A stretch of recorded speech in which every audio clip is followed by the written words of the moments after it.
We are now discussing the fourth factor that defines the greatness of a leader.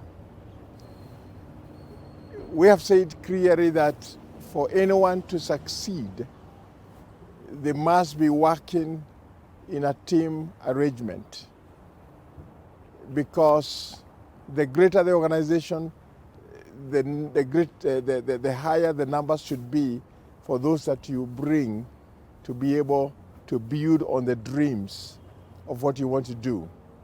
One of the factors, factor number 4, is knowing your team.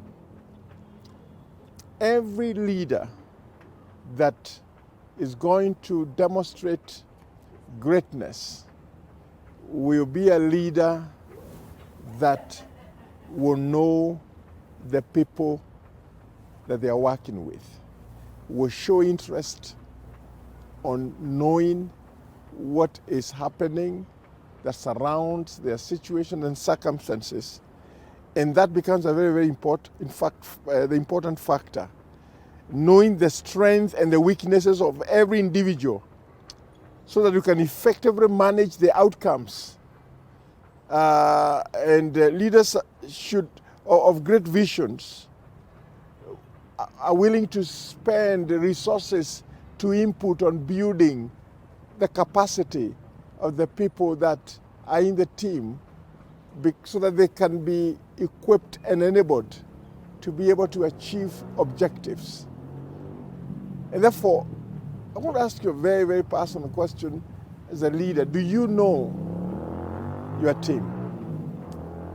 Do you interact with your team?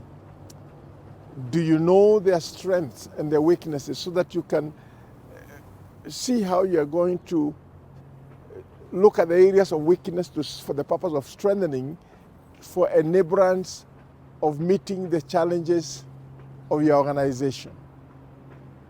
So, if you're a leader and you aspire to achieve, and this is general, this means whether you are a leader within the political scene, within the church world, or within the business or whatever professional area of leadership you are in, you need to know those that you're working with. And you need to be willing to walk with them, to affirm them, to strengthen them, so that you can be able to achieve the objectives of your organization.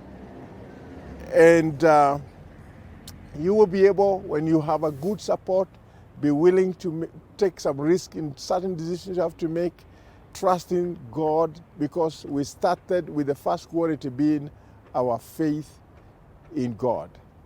Because it is only through God's help that we can be able to do that which may look impossible in the natural.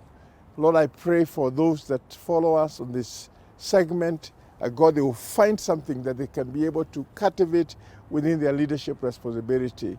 We honor you and bless you in Jesus' name.